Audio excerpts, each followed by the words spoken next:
করলাম, কারণ আমাদের বক্তব্য পরিষ্কার ছিল যে সাংবিধানিক কিছু প্রতিষ্ঠান এবং সংবিধিবদ্ধ দু একটি প্রতিষ্ঠানে যে নিয়োগ কমিটি করা এবং এটা সংবিধান অন্তর্ভুক্ত করা, সেটা ভবিষ্যতে রাষ্ট্র পরিচালনায়, সরকার পরিচালনায় জটিলতার সৃষ্টি হবে।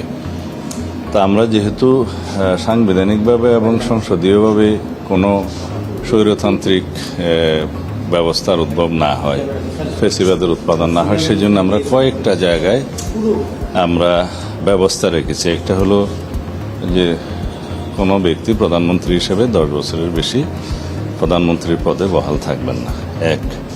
দ্বিতীয় হলো কেয়ারটেকার সরকার রিইনস্টেট হবে এবং কেয়ারটেকার সরকারের কোনো রকমের অ্যামেন্ডমেন্টের ক্ষেত্রে, সংশোধনের ক্ষেত্রে সেটা সংসদে পাশ হওয়ার পরেও গণভোটের ব্যবস্থা করতে হবে।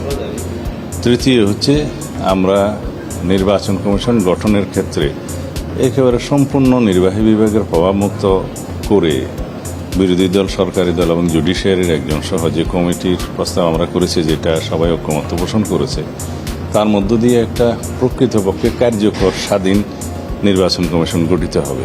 তাহলে এই তিনটা ব্যবস্থার মধ্য দিয়ে এমন একটা ব্যবস্থার সৃষ্টি হবে যাতে কোনোদিনই স্বৈরতান্ত্রিক বা ব্যক্তিতান্ত্রিক স্বৈরতন্ত্র প্রতিষ্ঠা হবে না, সুযোগ নাই।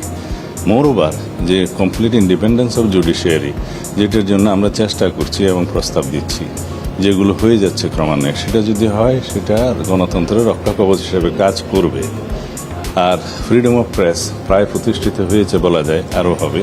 তাহলে এতগুলো রক্ষাকবচ থাকার পরে আমরা নির্বাহী বিভাগকে ফাংশন করতে কেন, প্রপারলি ফাংশন করতে কেন দেব না, এই বিষয়টা আমাদের ভাবতে হবে।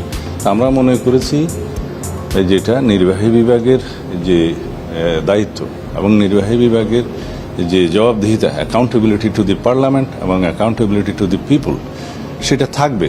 অথচ তার কাছে যথেষ্ট অথরিটি থাকবে না সরকার এবং রাষ্ট্র পরিচালনায়, সেটা ঠিক হবে না। এই দৃষ্টিভঙ্গি থেকে আমরা মনে করেছি এই কনস্টিটিউশনাল এবং স্ট্যাটিউটরি প্রতিষ্ঠানগুলোর কার্যক্রম, জবাবদিহিতা, ট্রান্সপারেন্সি, অ্যাকাউন্টেবিলিটিগুলো নিশ্চিত করার জন্য শক্ত আইন করা হোক। আইন না থাকলে আইনের মধ্যে নিয়ে আসি আমরা এবং বিদ্যমান আইনগুলো যেগুলো আছে সেগুলো আরও সংস্কার করি।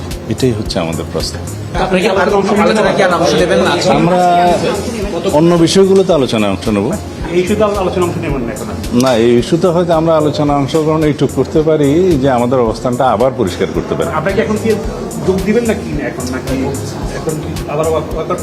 একটু পরে আবার যোগ দিতে পারি এবং সে আমাদের বক্তব্যটা প্লেস করে হয়তো আবার দ্বিতীয় পর্যায়ের আলোচনা